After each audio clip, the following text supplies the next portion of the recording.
Boa noite. Tudo bom? Hoje de tarde eu fui pedalar, me molhei. Um pouco, não muito. Eu estava pensando, como que pode, analisando a minha vida, que o Marcinho e o Thiago me convidaram para vir falar de Deus aqui. Até eles me conhecem, né? Como que pode uma pessoa que não crê em nada e hoje está aqui para falar de Deus? Mas é uma responsabilidade que Deus me ajude a passar aquilo que foi proposto por Ele. E aí eu tenho que inventar umas coisas.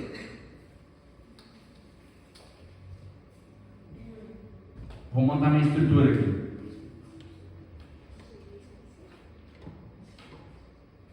Aí. Tá bom. Aí. Estrutura.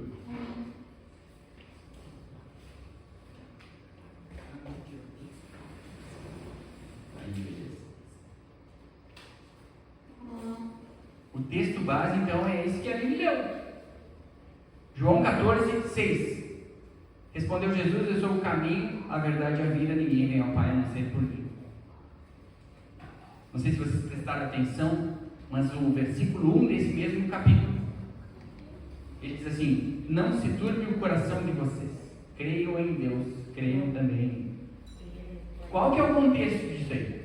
Jesus estava lá, prestes a ser crucificado, e o clima era tenso.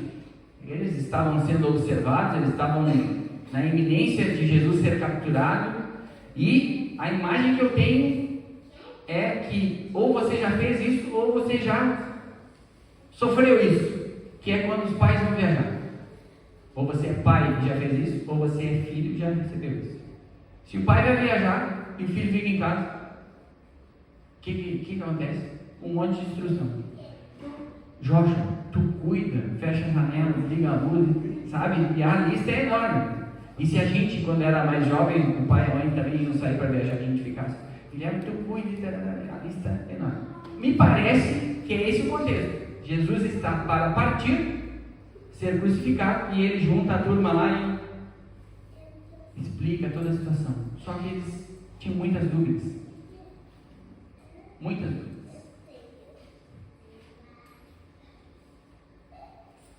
Esse discurso, muitos teólogos dizem que era o discurso de despedida, ou o discurso de adeus, que é um momento onde Jesus está indo, está para ser crucificado e capturado. E no versículo 4, Jesus informa: vocês conhecem o caminho, mas parece que eles não sabiam muito bem o caminho. Eu acho que os discípulos deveriam conhecer essa afirmação. Será que nós conhecemos essa afirmação? Jesus estava passando as informações. Eis que se levanta o Tomé. Tomé era aquele cara que pediu para verificar as feridas de Jesus depois que Jesus estava ressurreto. E eu me identifico muito com Tomé porque eu questiono as coisas, eu preciso saber. E aí, no versículo 5, no versículo 4, na verdade.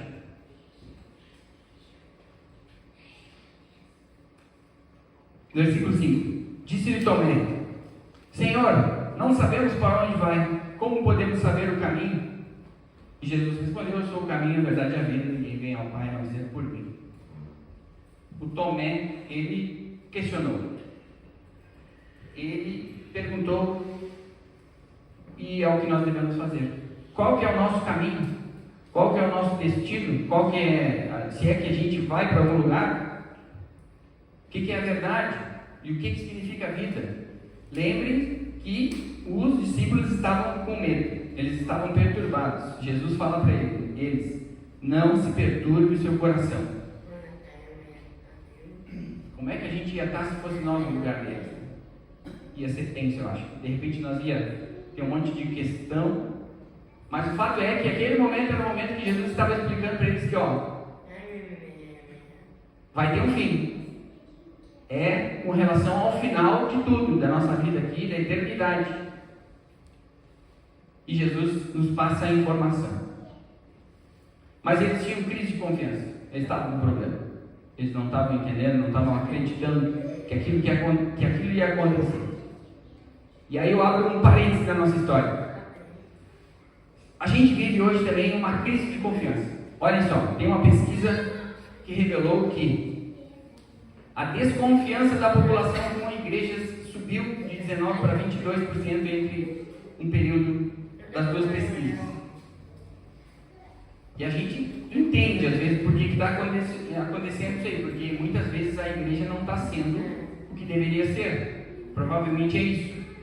Nos Estados Unidos, somente 30% das pessoas confiam nas instituições religiosas.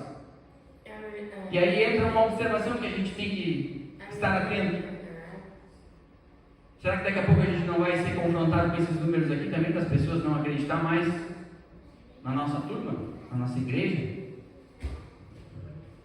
E por que é importante a gente se questionar sobre essa crise de confiança que está em torno de nós? E às vezes até nós mesmos temos essa desconfiança. A gente precisa saber que caminho a gente está indo, que caminho a nossa igreja está indo, que caminho os evangélicos estão tomando. E aqueles progressistas que dizem que querem trocar o entendimento sobre a Bíblia, reinterpretar a palavra de Deus, é complicado. Jesus nos fala o caminho, a verdade e a vida. Eu estou lendo um livro, Liderança Corajosa. E assim, em livre citação, ele diz o seguinte: há somente uma coisa capaz de transformar o coração humano. E o conhecimento dessa mensagem da capacidade de transformar o coração humano é dado à igreja. Ou é a igreja com a mensagem e a palavra de Jesus, ou estamos acabados como sociedade. É com nós. É nossa responsabilidade. Mas qual que é o caminho? Qual que é o seu caminho? Todo caminho ele leva a um destino. Jesus deve ser o nosso caminho. Para a gente chegar aonde a gente quer chegar, ou a gente deve chegar, a gente precisa conhecer o caminho, ou seja, conhecer Jesus. Mas para conhecer Jesus, nós precisamos de um relacionamento com Jesus. É uma ordem que vem uma coisa depois da outra. Jesus é a palavra. Quem não sabe para onde vai, nem sabe o que está perdido. Quem não sabe aonde está indo. Esses tempos eu fui pedalar do lado da Glória, lá de Campo Sul. E lá é quebrada. Pega para a direita, pega para a esquerda, pega para a direita e volta. E eu estou indo. Mas vou ter que puxar no meu mapa aqui. Eu estava indo mais longe, queria estar voltando já. Naquele momento, o meu recurso foi buscar o caminho do GPS. Mas na nossa vida, qual que é o nosso ponto? Nosso GPS? É a palavra de Deus. Então isso aqui não é novo para ninguém que está aqui provavelmente. Todo mundo já sabe. Qual é o caminho correto para mim? Se a gente analisar quantos atalhos a gente já pegou, quantos locais que a gente se perdeu, a gente precisa se analisar. Mas o caminho é Jesus. E ele não é apenas uma direção, mas ele é a única via de acesso. Ele é o nosso Deus exclusivo como mediador, o Cristo. E aí nós passamos para a verdade. Qual que é a verdade? O contrário da verdade é a mentira ou o falso. A Bíblia informa que o mundo jaz no maligno. O mundo é o pai da mentira. O nosso mundo é dominado pela mentira. A falsidade. Na verdade, o mundo é dominado então pelo diabo. E às vezes isso assusta, mas é verdade. O inimigo de Deus está presente por tudo. E, inclusive, eu dou o exemplo do Jorge sempre. O Jorge é um toquinho, mas bem pequenininho. Lá em casa nós nunca tentamos não mentir, nunca, assim, principalmente como é pequeno, a gente quer dar o exemplo e tal. E aí o Jorge foi lá, não me lembro o que foi, mas ele estava num sofazinho assim, e ele aprontou e nós perguntamos: Jorge, o que é que fez? Não sei se ele derramou alguma coisa. Quem é que fez isso aqui? E ele aprontou, e aí ele apontou, foi a Lolô. Toquinho, nós não falando nada sobre mentira lá em casa. Como é que pode essa natureza tão pequena já está crescendo dentro da gente? A gente é assim, se a gente não fazer nada, a mentira vem à tona. E aí a gente tem que fazer força, a gente tem que buscar a verdade. Jesus nos chama à verdade a todo momento, até porque, de acordo com a sabedoria da Bíblia, Provérbios 19:5 diz assim, a testemunha falsa não ficará sem castigo, e aquele que deseja mentiras não sairá vivo, ele perecerá. No versículo 9 também fala praticamente o mesmo texto. Então a verdade é Jesus, a gente precisa estar na verdade. Para a gente estar na verdade, a gente precisa conhecer. Para conhecer, a gente precisa de um relacionamento. E aí a gente vai ter essa sabedoria, a gente vai aplicar na nossa vida. O mundo está completamente afastado desse movimento de verdade. E a gente está nesse mundo. Como é que a gente vai se escapando dessa situação? Quando a gente aceita uma mentirinha, uma mentirinha pode passar, uma falhazinha pode passar aqui. Mas eu preciso dizer, porque senão depois eu vou ser cobrado da eternidade, que não é possível mentir em nenhum tamanho. Como que a gente faz? Porque Jesus é a verdade. Ele não é uma ideia, não é um conceito. Ele é a encarnação, uma pessoa revelando Deus. É assim que a gente deve visualizar Jesus Cristo. Ele é a verdade. Deus é pureza total. Deus em Jesus. É assim que a gente deve visualizar. E aí nós vamos para a vida. Que vida? Qual é a sua vida? E a gente pode usar palavras como viver, vida, pode ser verbo, pode ser um adjetivo. A gente pode interpretar de muitas formas a questão da vida. E geralmente é o que a gente faz. Muitas pessoas dizem assim, o mais importante da vida é a gente ser feliz. E não está errado, né? A gente deve ser feliz. Mas que felicidade? Onde a gente encontra? Então, Jesus, nesse contexto que a gente leu em João 14, ele está falando do fim da vida, da eternidade, do final. Só que Jesus nos fala no versículo 3, para que vocês estejam onde eu estiver. A vida, então, é estar com Jesus, onde ele estiver. Jesus vai estar no céu quando nós morremos, mas agora nós estamos aqui e nós precisamos estar com Jesus. Muitas vezes a gente vê as pessoas dizendo, que Deus esteja contigo. Está um pouco errado. Tu tem que estar com Deus. Deus é o principal. Tu tem que estar com Jesus. O Guilherme tem que buscar Jesus, porque senão a gente acha que Jesus vem atrás da gente. E às vezes ele vem para nos caçar mesmo. E graças a Deus por isso. Eu sou motivo disso, porque eu estou aqui, ele me achou. Mas a gente, em algum momento, a gente tem que buscar Jesus, porque senão a nossa natureza nos afasta dele. Olha o que diz em Provérbios 19:13. É a insensatez do homem que arruína a sua vida, mas o coração se ira contra o Senhor. Se a gente for insensato, se a gente não tiver sabedoria, nós vamos arruinar a nossa própria vida. E a gente ainda vai botar culpa em Deus. Jesus é a vida. Jesus está se referindo à vida eterna. Ele é a vida eterna. A nossa comunhão com Deus, ele é a vitória sobre a morte.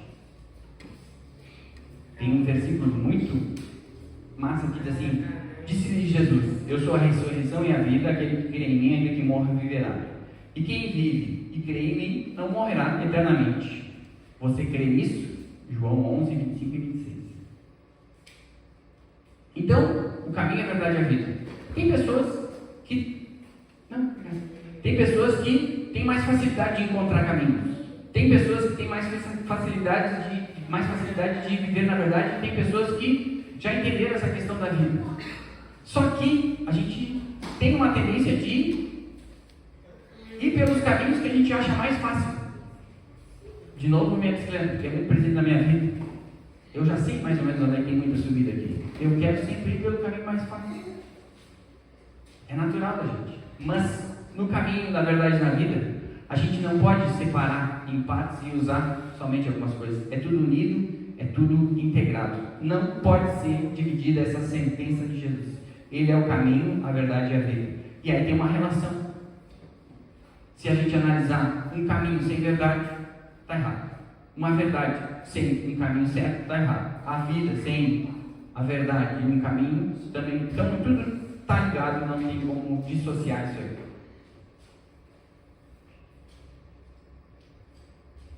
E por que Jesus fala isso aí tudo? E chegou até nós? Simplesmente porque Ele nos ama. Ele nos deixou essa mensagem para nos tocar, para a gente se alertar, para a gente estar falando isso aqui hoje. O Marcinho e o Thiago chamaram para eu falar, para eu estudar isso aqui, para mim entender mais claramente que isso aí é único e exclusivamente porque Ele nos ama. E aí a gente analisa a nossa vida. Que a nossa vida muitas vezes é uma onda, a gente sobe e desce. A gente está bem e a gente está mal com relação a estar perto de Deus ou não.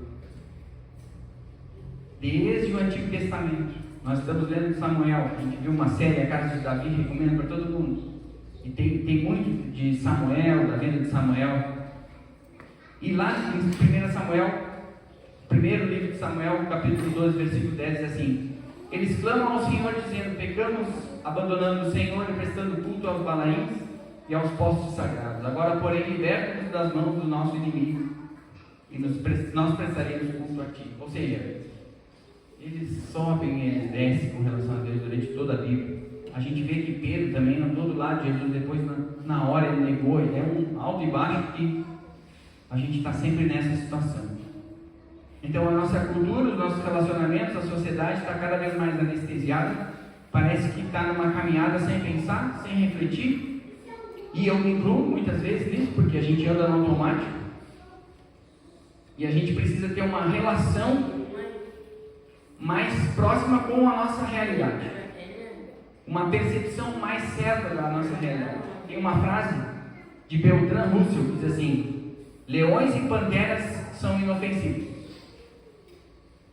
mas tome cuidado com galinhas e patos, porque podem ser muito perigosos. Disse uma minhoca aos seus filhos.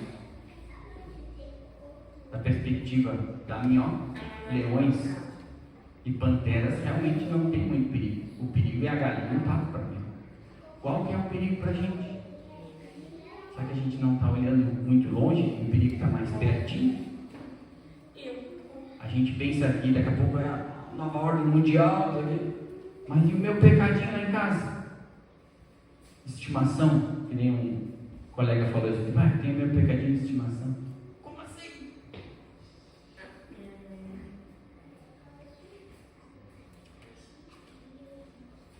A falta de conhecimento, tá bom, a falta de conhecimento é o maior problema. O meu povo está sendo destruído porque não me conhece. Oséias 4:6. Aí a gente vê para a igreja, se a gente olhar a caminhada de um caminho, verdade, dentro da igreja também, nossa, tem muita coisa errada. Tem muitas pessoas tomando decisões contrárias que afetam muito as outras pessoas porque não está na Bíblia. Tem pessoas que estão orando por coisas que a Bíblia já disse. Sobre questão, por exemplo, não roubar. Estou orando para ver se eu tenho que devolver, restituir aquilo que eu peguei, que eu meti dentro do corpo. Não precisa nem orar, tem que fazer, está escrito já. Tem coisas que são bem simples. Por quê? Porque em João 14:15 mais adiante, Jesus está passando aquela ordem para os discípulos: se vocês me amarem, se vocês me amam, obedecerão aos meus mandamentos. E o que é isso que eu digo de ir lá e fazer? É obedecer, é amar Jesus. Então, nós precisamos de uma vida prática, caminho da verdade da vida. E a prática é seguir o nosso Senhor Jesus Cristo. Se a gente realmente acredita e tem fé nele, a gente não tem outra saída. Para isso a gente precisa de muita sabedoria, sabedoria dos provérbios, por exemplo. A gente precisa andar com pessoas que nos ajudem, a gente precisa de relacionamentos saudáveis e a gente precisa lutar contra nós mesmos. E essa talvez é a nossa maior luta, a nossa batalha mais difícil.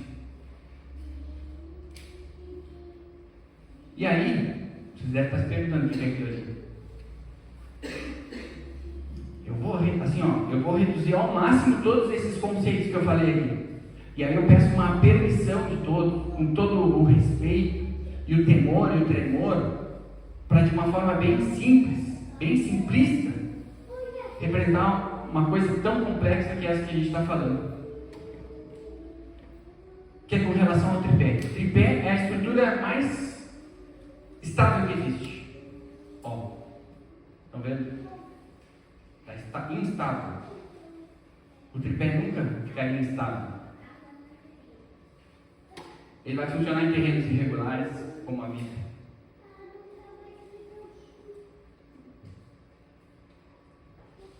Três apoios perfeitos, inseparáveis. É isso que a gente vai ver a partir de agora. Esse é o caminho, a verdade e a vida na nossa vida, por exemplo. Aqui nós estamos na vida e aqui é o caminho, a verdade e a vida. E a vida balança. E se a gente balança, daqui a pouco a gente cai. Fácil. Bem fácil.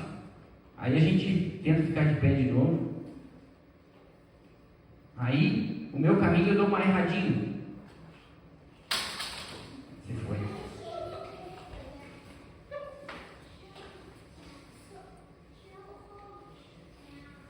Aí, eu faço uma mentirazinha. Olha, essa aqui passou. Mas aí então vou mais uma. Passou de novo. Está passando muito. De novo. E aí a gente cai. Entenderam, né? O caminho, a verdade e a vida. Como que a gente reforça isso? Como que a gente pode reforçar isso?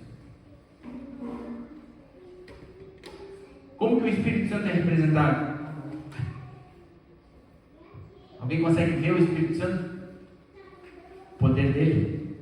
Não consegue, né? A gente sente, a gente vê o poder. O poder a gente vê, o Espírito Santo a gente não vê. Que tem o poder do Espírito Santo, vocês estão vendo? Não estão vendo? Estão vendo? O que a gente faz com o Espírito Santo? Não é o Espírito Santo, é o poder do Espírito Santo. A gente vai amarrar a verdade.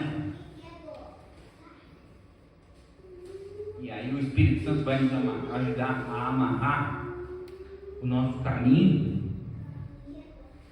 É também difícil. Às vezes é difícil mesmo, tem muita coisa para resolver.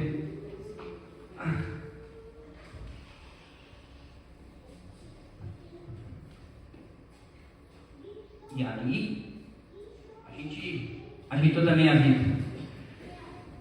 A gente entendeu a nossa vida, a gente entendeu sobre salvação, a gente entendeu, e aí a gente dá uma balançada.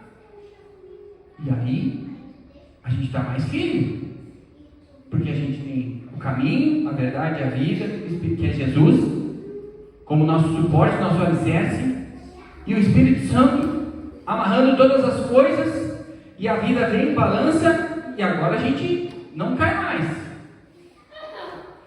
Mas eu tenho que dar uma notícia para vocês.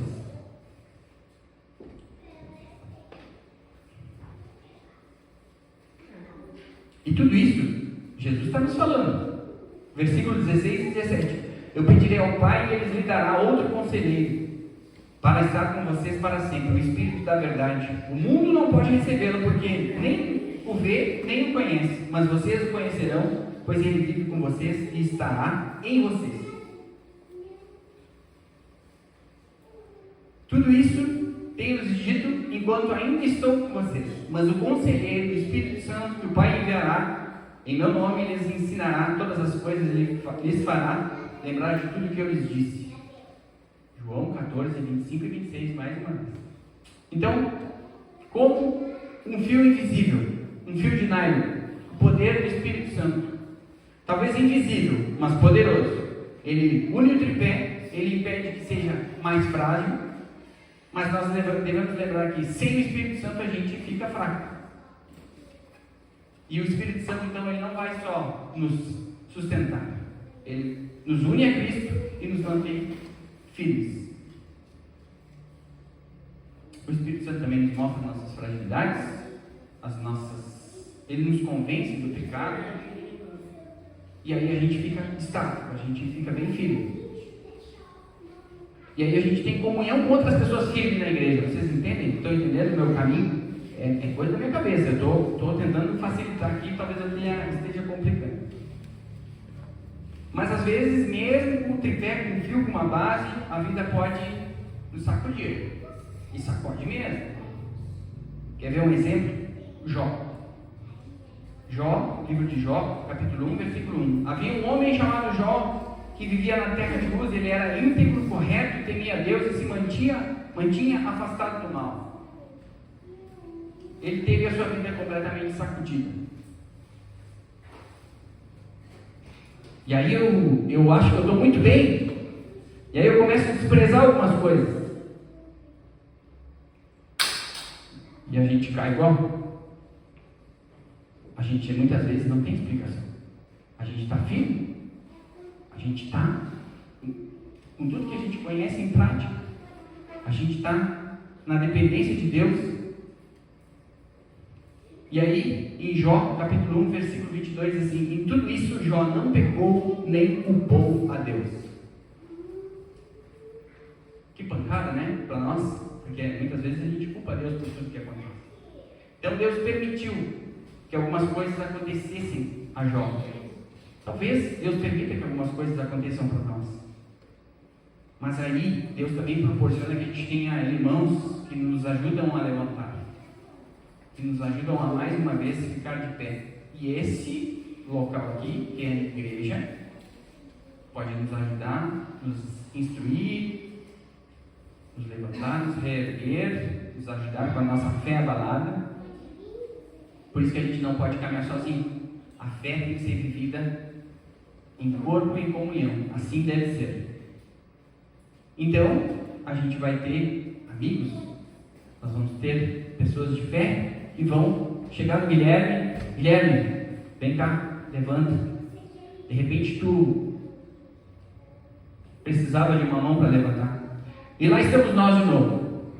E nós estamos felizes, com os amigos, com todo mundo perto. E aí, Jesus diz para nós, no versículo 27, deixe-lhes a paz, a minha paz lhes dou. Não andou como o mundo dá, não se perturbem o coração de vocês, nem tenham medo. E lá estamos nós, felizes, em paz, tranquilo. Tudo certo? Tudo certo. Mas é para isso que a gente vive. Jesus, se Ele já te firmou, se a gente está resolvido com todas essas questões até aqui, Ele te firmou para te enviar. Agora, o caminho está te convidando para andar, a verdade está te chamando para ensinar as outras pessoas, e a vida nos leva a viver com um propósito para compartilhar tudo isso. O fato é que a gente tem que fazer como em João 14:12. Porque Jesus fala para nós: e faremos coisas maiores do que essas. A gente tem que sair para fazer coisas maiores. Para concluir, viva o ID. Última frase do capítulo 14, Jesus diz assim: levantem-se, vamos daqui. Vamos sair, vamos lá. Nós estamos prontos, nós estamos em paz agora, a gente já entendeu, a gente já tem amigo que nos levanta. E agora o que a gente tem que fazer como igreja, como cristãos? A gente vai embora, a gente vai para casa, a gente vai para a nossa família, a gente vai para os nossos amigos, a gente vai para os nossos conhecidos, e nós vamos levar essa mensagem. A gente está firme, a gente está firmado em Cristo. E a gente precisa lembrar daquelas pessoas da sociedade que vivem na mentira, da sociedade que vive cambaleando. A gente não foi salvo, a gente não entendeu tudo isso para a gente ficar parado. A gente precisa levar os outros a essa salvação. E aí, eu sou alemão. Diz para um alemão: duvido. Aí tá. Tá certo. Duvido. E eu gosto de desafio. Então, eu separei 3 coisas bem práticas. O primeiro desafio para a gente é conhecer Jesus mais. Eu, no nosso pequeno grupo do Alfa, a gente chegou a uma conclusão que ninguém gosta de ouvir que tem que ler a Bíblia mais. Mas a gente tem que ler a Bíblia. E orar também. Ler a Bíblia, orar. É ruim, gente. Tem que ler mais a Bíblia. Não sei. Tem que orar mais, eu sei. Mas é isso mesmo. Desafio. A gente lê mais, orar mais. Quem sabe hoje também pode ser o primeiro passo da ceia. Hoje nós teremos ceia para a gente ter um encontro com Jesus, para a gente ter uma aproximação com Jesus. A gente precisa desse desafio de conhecer mais Jesus. Pode ser que a gente não esteja com o nosso tripé completamente estável, pode ser que esteja faltando alguns ajustes, mas um desafio, que a gente arrume a nossa vida para que a gente possa andar nesse caminho da verdade, da vida, com o Espírito Santo habitando em nós. E o terceiro desafio é ajudar pessoas. Quem sabe Deus não quer te chamar para tu levar essas informações aqui hoje para fora, para as pessoas que estão cambaleantes, precisando de ajuda. E aí, quem sabe semana que vem nós não podemos abrir um espaço aqui para a gente testemunhar. No grupo de homens a gente já fez um tempo, há um tempo atrás, um desafio parecido com esse, da gente encontrar uma pessoa e falar com uma pessoa de Jesus. Só não pode ser chato, mas tem que perceber a oportunidade, pedir que Deus nos ajude e nos proporcione uma pessoa para a gente falar dele para a pessoa. Isso vai gerar. Lembra daquela felicidade? O importante na vida é ser feliz. É aí que está a felicidade. É essa felicidade. Porque hoje tem festa no município. Não tem festa. Tem uma atração. A festa no município é aqui na igreja, hoje, com todos nós. Essa é a festa. É o pessoal que está reunido nas outras igrejas na cidade, essa hora, cultuando e adorando ao Senhor. Essa é a festa. Lá é entretenimento. Aqui nós estamos em festa. Essa é a festa. O louvor, a adoração. Isso engrandece e traz uma felicidade. E a alegria quando a gente ultrapassa os nossos limites. Porque a gente tem um limite. A gente vai falar de Jesus até aqui, mas eu não sei. Passa, vai. Sem medo. É impressionante o que Deus pode fazer por nós. Aí vocês podem dizer assim: mas Guilherme, eu tenho muita vergonha de falar. Beleza, o cristão tem muitas opções. Tem um cinto de ferramentas muito grande. Tu pode orar por uma pessoa sem que ela saiba. Isso aí dá para fazer. Orar por uma pessoa. Mas a experiência de falar para outra pessoa é muito massa. A gente pode orar? Vamos orar? Assim como a gente está mesmo. Senhor, nós queremos te agradecer por tanto que o Senhor tem nos dado, por tanto que o Senhor tem proporcionado para nós. Nós queremos se derramar perante a Ti, pedir perdão. Quantas vezes a gente falha, quantas vezes a gente deixa escapar o caminho certo, quantas vezes a gente erra, na verdade, quantas vezes a gente esquece da vida que o Senhor tem para nós. Nós queremos pedir perdão. Nós precisamos de Ti, Senhor. Nós precisamos do Seu Espírito Santo para aquecer o nosso coração, para que a gente bote em prática tudo isso que nós conhecemos de Ti, Pai. Tudo isso que o Senhor quer passar para nós. O Senhor nos ama. O Senhor quer morar conosco. Como que pode, Senhor? Nós, pecadores, errantes na vida, cheios de falhas, cheios de problemas, e o Senhor vem e toca o nosso coração mais uma vez e pega a gente que a gente nunca imaginou e diz: esse é meu filho amado, em quem eu tenho prazer também. Obrigado, Senhor, por possibilitar que mais e mais pessoas possam conhecer. Nós temos um mundo perdido. Nós temos pessoas que estão achando que a festa vai realizar. Nós sabemos, Pai, que é em Ti. Nós temos um trabalho enorme já aqui na nossa cidade. E obrigado por confiar em nós, que a gente possa fazer a Tua vontade, que a gente possa ser, de alguma forma, instrumento do Senhor na vida de outras pessoas, e que a gente não brinque com isso, que a gente aceite esse desafio e que a gente também possa testemunhar daquilo que o Senhor está fazendo na nossa cidade, porque o Senhor está agindo na nossa cidade, o Senhor está agindo nas pessoas da nossa cidade, ao redor dos nossos relacionamentos, Pai, e nós somos muito gratos.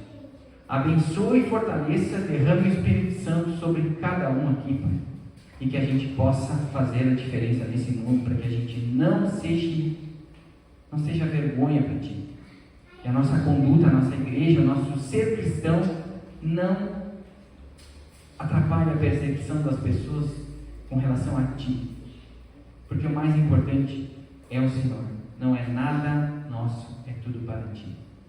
Assim nós oramos no grandioso e santo nome de Jesus Cristo. Amém.